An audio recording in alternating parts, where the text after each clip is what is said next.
शरणु शरणार्थी। संतोष भाई,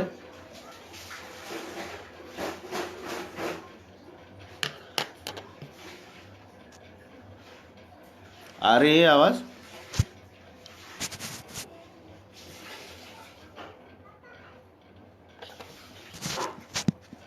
hello.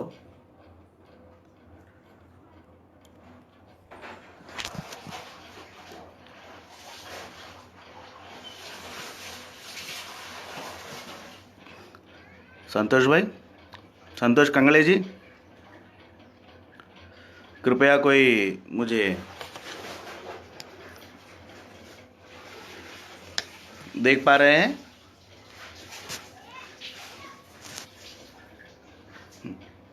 Okay, धन्यवाद कंगले जी।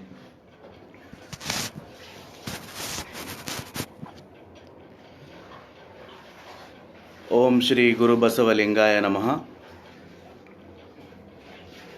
प्रप्रथम सृष्टिकर्ता परमात्मा उस परशिव लिंगदेव को अपने हृदय कमल में ध्यान करते हुए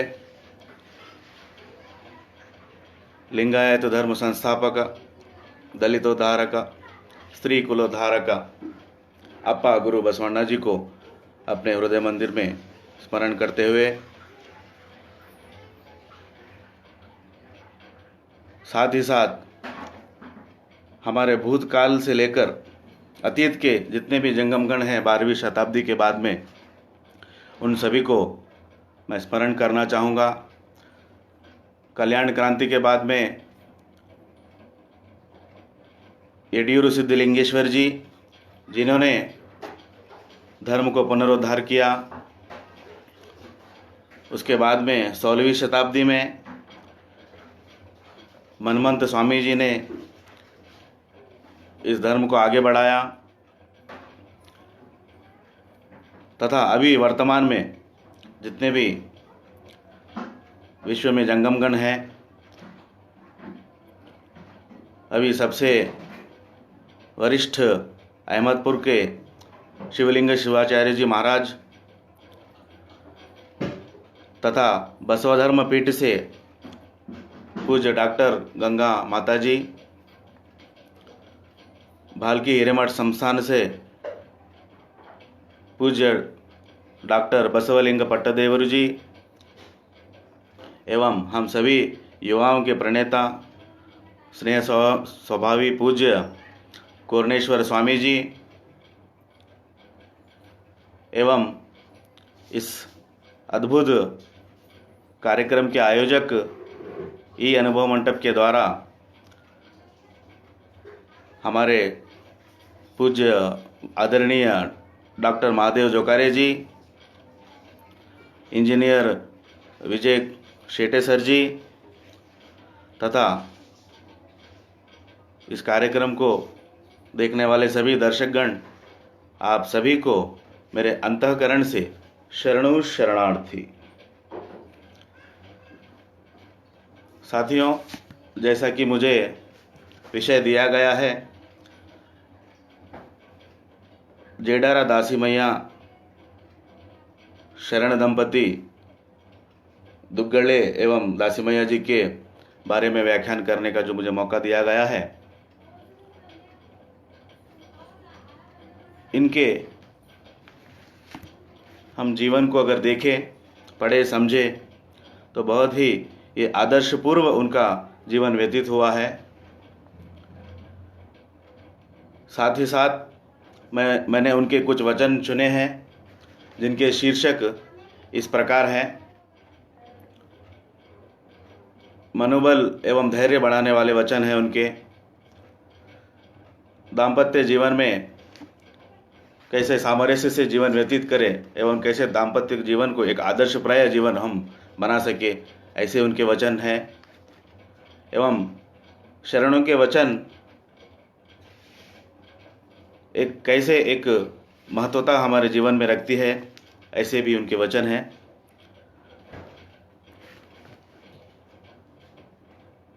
उनके जीवन को बताने से पहले मैं चाहता हूँ एक बार हमारे इतिहास को मैं आप सभी के माध्यम द्वारा याद दिलाने की कोशिश करूँ। जैसे कि मुझे ही 12-13 साल के पहले हमारे इतिहास के बारे में, लिंगायत क्या है उसके बारे में कोई जानकारी नहीं थी। यहाँ पर बसवधर्म पीठ के हमारे गुरुगण माते महादेवी जी का यहाँ पर हैदराबाद में अच्छा प्रचार प्रसार हुआ है, उनके माध्यम से मैंने कुछ जान पाया है। उसके बाद में धीरे धीरे मुझे सभी संस्था मठों के बारे में जानकारी हुई है।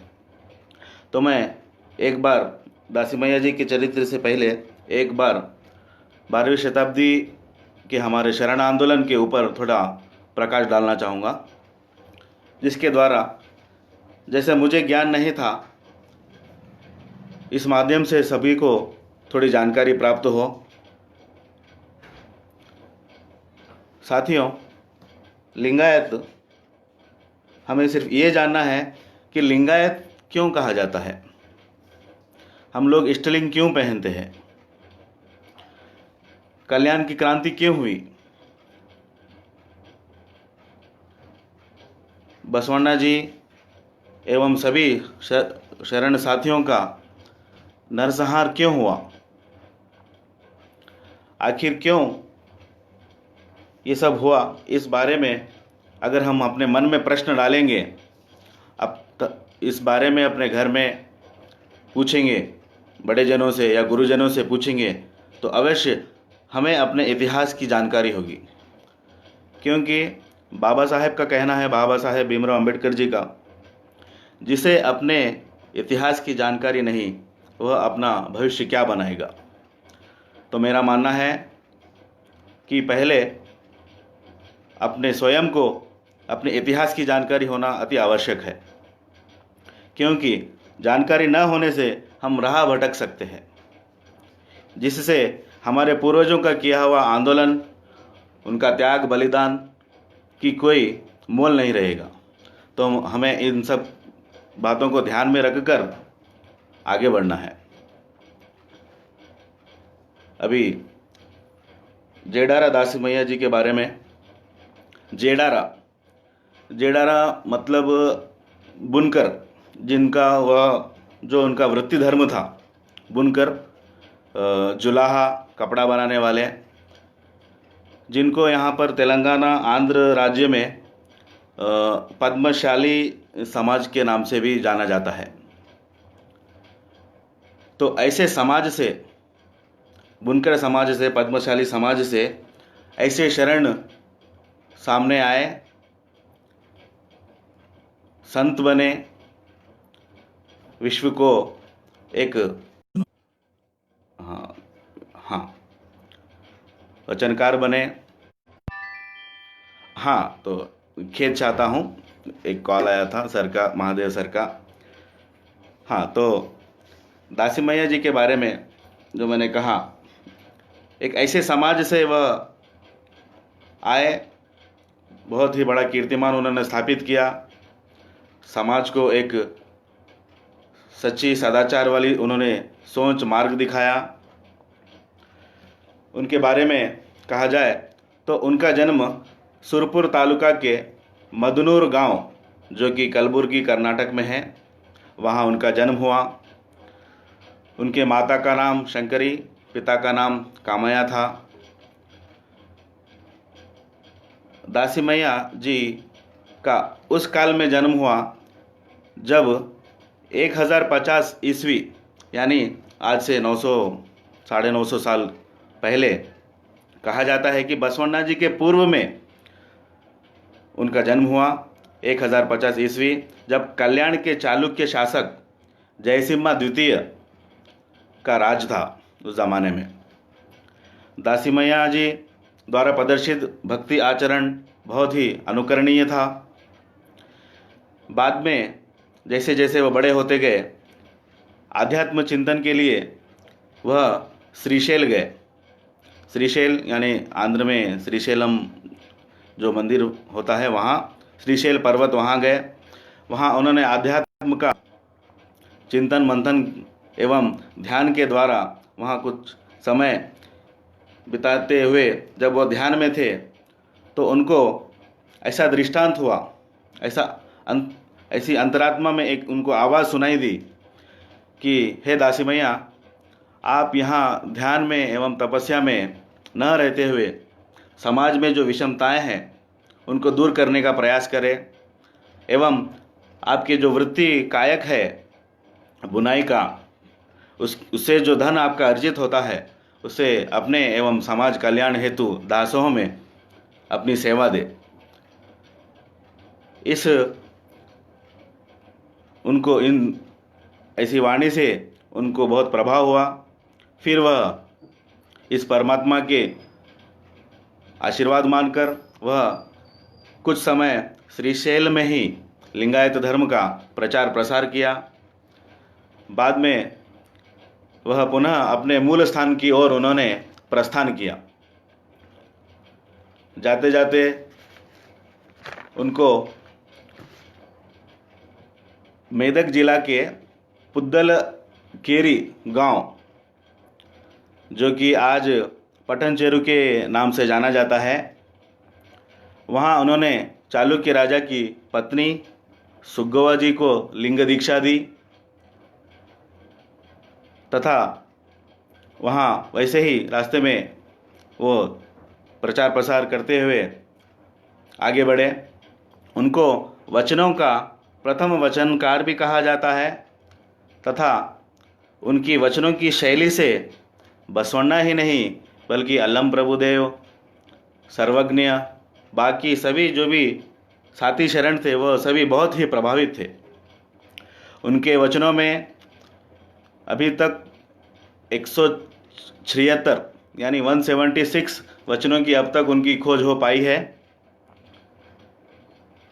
जिसमें उन्होंने सरल भाषा में दर्शन एवं सदाचार, दासोह, समानता, इन सभी का उन्होंने बोध कराया। उनके वचनों का अंकित नाम रामनाथा है। रामनाथा के प्रति वह समर्पित थे। साथ ही साथ दासी मैया जी लिंगायत तत्व के कट्टर अनुयायी थे।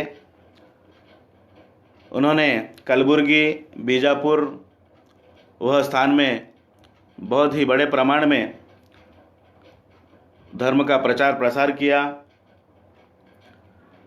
उनको संस्कृत भाषा के अलावा संस्कृत भाषा का तो बहुत अच्छा उनको ज्ञान था, साथ ही साथ आगम, पुराण, वेद शास्त्र आदि शास्त्रों का भी उनको बहुत अच्छे से ज्ञान था। तो इस ज्ञान के होते हुए वह कई बार ऐसे संदर्भ में अन्य धर्म के विद्वानों से जब डिबेट होता था तो उनको हराया करते थे। ऐसा उनको अभूतपूर्व ज्ञान था। कहा जाता है कि उस ज़माने में उन्होंने 20,000 जैनियों को लिंगायत बनाया था। और साथ ही साथ राजा जयसिम्हा, जबकि जो राजा थे वहाँ के, उनको भी लिंग दीक्षा देकर उनको धर्मांतरित किया था। तो ऐसी अभूतपूर्व सेवा उन्होंने समाज को दी। ऐसे करते करते जब उनका विवाह का संदर्भ आया, तो जब यहाँ बहुत ही रोचक है, हम इसको समझने की बात है।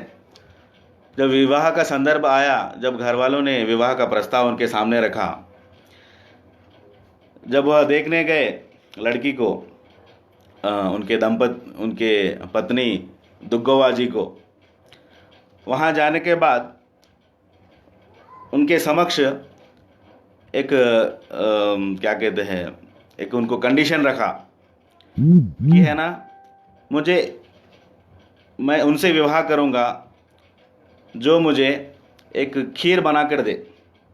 वो खीर इस तरह से बननी चाहिए कि उसमें लकड़ी का उपयोग ना हो, पानी का उपयोग ना हो, और शक्कर का, यानी उस ज़माने में तो शक्कर था नहीं, गुड़ का समझिए उपयोग ना हो। इनके उपयोग के बिना अगर खीर मुझे बनाकर देंगे तो मैं जो बनाकर देंगे उनसे मैं अवश्य विवाह करूँगा। ऐसा कंडीशन रखा। तो दुग्गवा जी भी बहुत चतुर थे, समझदार थे। उन्होंने इस समस्या का परिष्कार निकाला उन्होंने क्या किया, सोचिए, बिना पानी के, हाँ, बिना गुड़ शक्कर के, बिना लकड़ी के कैसे खीर बना सकते हैं। यह बहुत ही रोचक यहाँ पर संदर्भ आया। तो उन्होंने क्या किया, गन्ना जो होता है, गन्ना, हाँ, गन्ने का उन्होंने रस निकाला और गन्ने का बाद में जो चूरा बचता है उसको सुखाकर उसको लकड़ी के रूप में इस्तेमाल किया और जो जो चूरा है वो अग्नि के लिए काफ़ी है। बाद में चावल में उस रस को मिलाकर, रस तो है मीठा, जिससे वह खीर बन गया, जिससे दासी मैया जी आकर्षित हुए और उनका विवाह संपन्न हुआ। तो कहने का मतलब, तात्पर्य यह है कि जीवन में, दाम्पत्य जीवन में सिर्फ पति ही चतुर होना ऐसा नहीं है, उनके साथ साथ पत्नी भी समझदार, चतुर का, दोनों का तालमेल होना अति आवश्यक है। तभी वह दाम्पत्य जीवन एक आदर्श दाम्पत्य जीवन के रूप में निखरेगा, उभरेगा। और इस दाम्पत्य जीवन को लेकर उन्होंने एक बहुत ही सुंदर वचन का एक वचन निर्माण किया, मैं आपके सामने प्रस्तुत करना चाहूँगा, जो कि बहुत ही लोकप्रिय है। पहले मैं कन्नड़ में कहकर उसका अनुवाद आपको हिंदी में करने की कोशिश करूँगा। सतीपति गणवंदाद भक्ति हितवादिप्पुदु शिवंगे। सतीपति ವಂದ ಆಗದವನ ಭಕ್ತಿ ಅಮೃತದಳು ವಿಷ ಬೇರದಂತೆ ಕಾಣ रामनाथ। देखिए कितना सुंदर वचन है, अर्थगर्भित वचन है। देखा जाए तो सतीपतिಗಳ भक्ति हितवादिप्पोदु शिवंगे, यानी जो सतीपति पति पत्नी एक मन से, एक विचार से जो रहते हैं, जिनके आपस में जो तालमेल सामरस्य रहता है, उनकी भक्ति शिवजी को पसंद है। सतीपति गणवंदागदवन भक्ति, अगर सतीपति में कोई सामरस्य नहीं है, उनके विचारों में कोई आपस में बराबरी नहीं है, तो उनकी भक्ति को कहते हैं अमृत दड़ो विष बेरदंते, यानी अमृत के अंदर विष घोलने के समान है। देखो रामनाथा, ये कितना अर्थगर्भित वचन है दाम्पत्य जीवन के लिए। अगर हर कोई दंपति इस वचन को,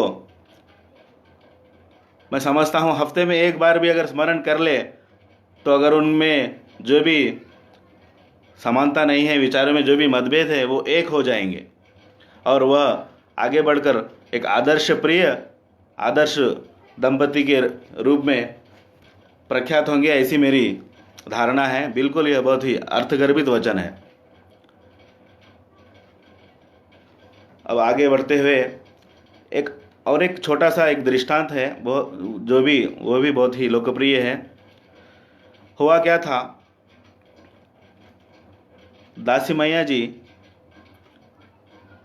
जब उनका विवाह हो गया, दाम्पत्य जीवन बढ़ने लगा, उनकी वृत्ति धर्म धीरे धीरे जैसे जैसे कटने लगी, बहुत ही गरीब परिस्थिति में थे।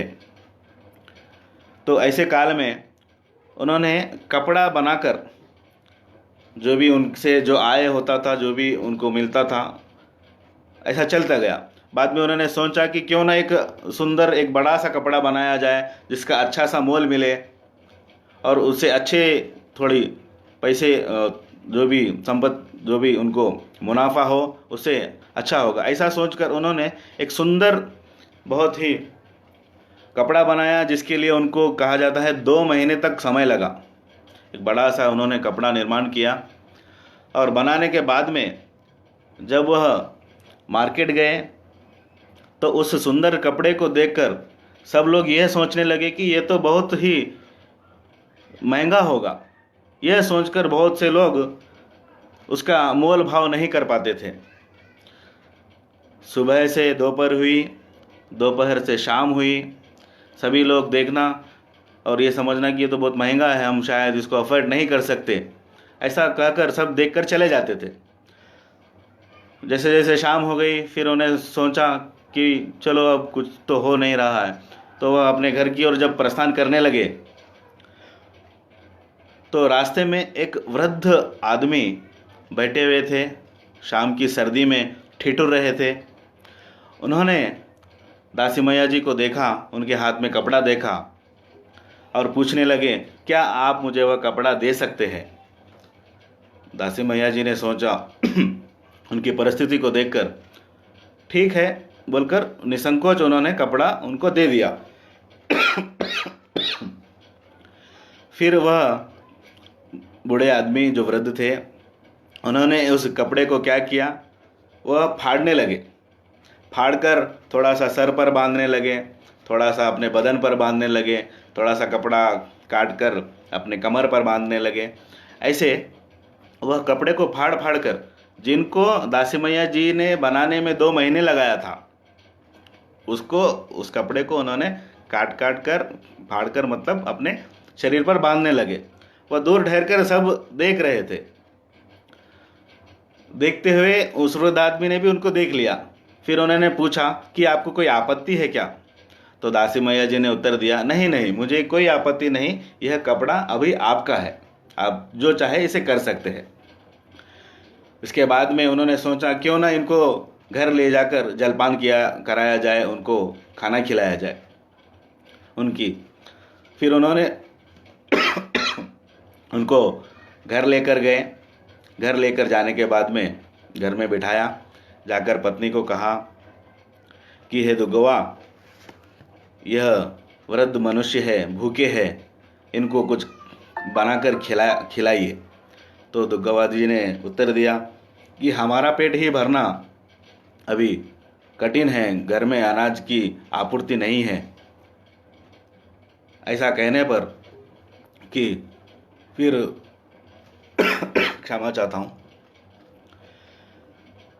उन्होंने जो भी घर में है उसको बनाकर, उनको खाली नहीं भी जा सकते, उनको जो भी है बनाकर दे दीजिए। तो जो थोड़ा सा अन्न बचा था उसका उन्होंने बनाकर उनको खिलाया। खाने के उपरांत में क्या हुआ, वह देख रहे थे उस वृद्ध जो खाना खा रहे थे, उनके मुख में एक तेजस्व दिखाई दे रहा था। बाद में जब पानी लाने गए तो जब वह अपने निज स्वरूप में आ गए, जो वृद्ध मनुष्य थे निज स्वरूप में आ गए, उठ खड़े हुए और उनको कहा, वो और कोई नहीं स्वयं शिव थे। उनके दर्शन पाकर दासी मैया जी बहुत प्रसन्न हुए और उनको यह आशीर्वाद दिया। उनका जो पात्र था, जो धान्य रखने का जो पात्र था, उसमें उन्होंने कुछ चावल के दाने उसमें डाले तथा आशीर्वाद दिया कि हे दासी मैया, अभी यह पात्र अक्षय बन चुका है, आपको कभी भी जीवन में अभी इस पात्र से अनाज की कमी नहीं होगी। वह बहुत प्रसन्न हुए। यह घटना से देवर दासी मैया, यह पात्र में फिर उनको कभी भी कमी नहीं हुई, वह दासों में निरंतर सेवा करते रहे। बाद में उनका नाम देवर दासी मैया, जेडर दासी मैया से देवर दासी मैया में प्रख्यात होने लगा। तो ये जेडर दासी मैया से देवर दासी मैया बनने का यह सुंदर एक घटना मैंने आपको बताया। अभी मैं दूसरे वचन की ओर चलता हूँ, जो कि शरणों के वचन की महत्वता के बारे में दर्शाता है। कड़ी गिल्लद बंडी ಹೊಗಡೆ क्षमा चाहता हूँ ಹೊಡಗೆ ಇದೆ ಮಾನ್ವುದೆ, ಕೊಡಿಗಿಲ್ಲದ ಬಂಡಿ ಹೊಗಡೆಯುವುದೇ ಮಾನ್ವುದೆ, ಕೊಡಿಗಿಲ್ಲೆ ಬಂಡಿಗೆ ಆಧಾರ, ಈ ಕಡಿಗಿಲ್ಲು ಉಪವರೆಂದು ಬಡಲೆಂಬ ಬಂಡಿಗೆ ಮೃಡ ಭಕ್ತರ ನುಡಿಗಡವೆ कड़गिल्लु काणा रामनाथ। इसका अर्थ है कड़गिल्लद बंडी, यानी उस ज़माने में क्या था, बैलगाड़ी थी। बैलगाड़ी को हम देखते हैं जो पहिया होता है, उस पहिए में कील होता है, वह कील ही वह पहिए का आधार होता है। अगर वह कील ना रहे तो गाड़ी गिर सकती है। तो कील बिना गाड़ी चोट खाकर न गिरेगी क्या? कील ही गाड़ी का आधार है। अति अहंकारी, इसका अनुवाद, अति अहंकारी तन रूपी गाड़ी को शिवशरणों के वचन ही कील है रामनाथा। देखिए यहाँ पर शरणों के वचन का कितना महत्व है। अगर इस वचनों को हम अपनाएं, अगर ध्यान में रखें, तो जैसे गाड़ी संतुलन नहीं खोती, वैसे ही हमारा जीवन भी संतुलन नहीं खो सकता। यह वचन को एक कील के आधार में उन्होंने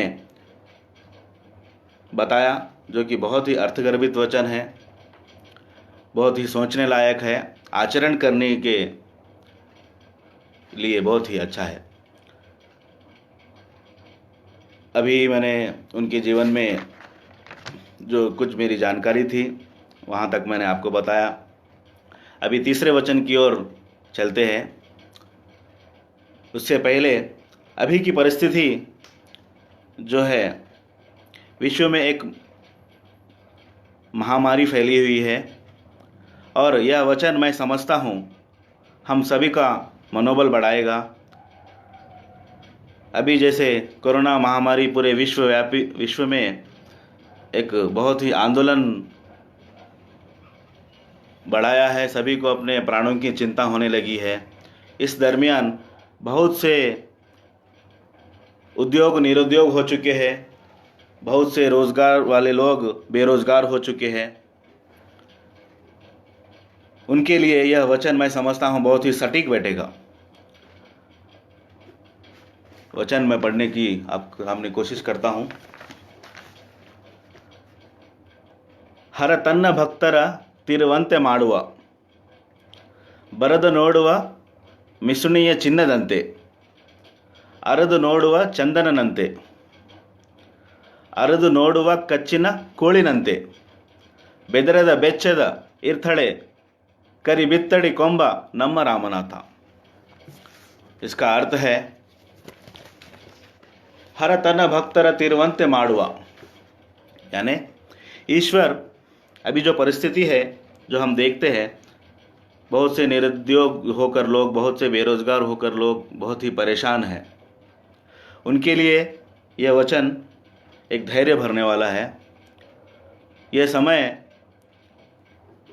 इस वचन में हम बिल्कुल समझ सकते हैं, हर तन्न भक्तर तिरुವಂತೆ ಮಾಡುವ, माने ईश्वर अपने भक्तों को दर दर भटकाता है। बरद नोಡುವ ಮಿಸುಣಿಯ ಚಿನ್ನದಂತೆ, माने सोने को कसौटी पर घिसकर देखने के समान। अर्ध नोಡುವ चंदननंते, घसकर हम चंदन को देखते हैं उसके समान। अर्ध नोಡುವ कच्चिನ ಕೋಳಿನಂತೆ, यानी लकड़ी को एक गन्ने के जैसे काट रहे हैं, उसके जैसे। बेदರದ ಬೆಚ್ಚದ, माने घबराए बिना, हाँ, अपन घबराए बिना धैर्य से इर्थड़े जो रहते हैं, करी बित्तड़ी कोंबा नम्म रामनाथा। ईश्वर कड़ी बित्तड़ कोंबा, यानी ईश्वर अपने हाथों से उसको उठाते हैं, सहारा देते हैं। किनको? जो इस परिस्थिति में भी जो भी घबराए नहीं, धैर्य बनाकर रखे, उनको कहा जाता है ईश्वर अपने हाथों से सहारा देकर उठाते हैं। यह वचन उस ज़माने में 900 साढ़े 900 साल पूर्व यह वचन का उन्होंने वचन निर्माण किया, जो कि आज के इस समय में, इस दुर्लभ समय में, कोरोना महामारी के बीच में जो भी निरुद्योग हो चुके हैं, उनको एक धैर्य की पूर्ति करता है। बहुत ही अर्थगर्भित वचन। अभी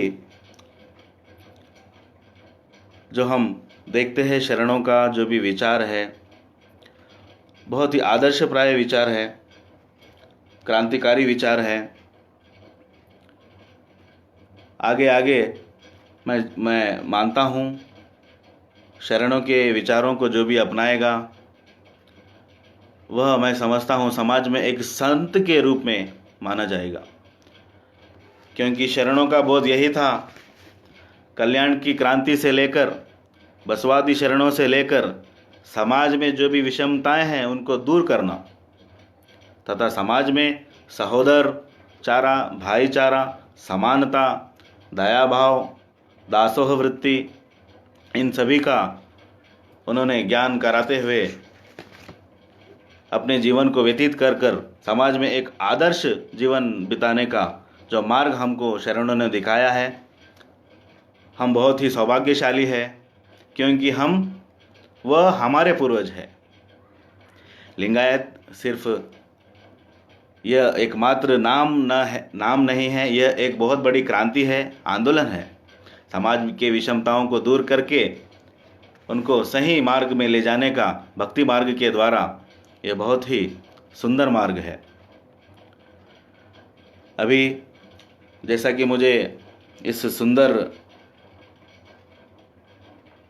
उनके जीवन के बारे में, वचनों के बारे में कहने का जो मुझे अवसर दिया है, इस माध्यम से ई अनुभव मंडप जो यह माध्यम है, इसके आयोजक शरण श्री डॉक्टर महादेव जोकारे सर जी, विजय कुमार शेटे सर जी तथा सभी प्रत्यक्ष अप्रत्यक्ष सभी सहायककर्ताओं को एवं दर्शकों को जो मुझे इस लायक समझा कि मैं दासी मैया जी के बारे में आपके सामने उनकी जीवन की घटनाओं को प्रस्तुत कर सकूं, मैं बहुत बहुत आभार व्यक्त करता हूं। लिंगायत सेवा संघ के सभी पदाधिकारी, कार्यकर्ता गणों का यह कॉन्सेप्ट के द्वारा सभी तक यह जानकारी पहुंच पाए। अभी मैं आप सभी से विराम लेना चाहूँगा।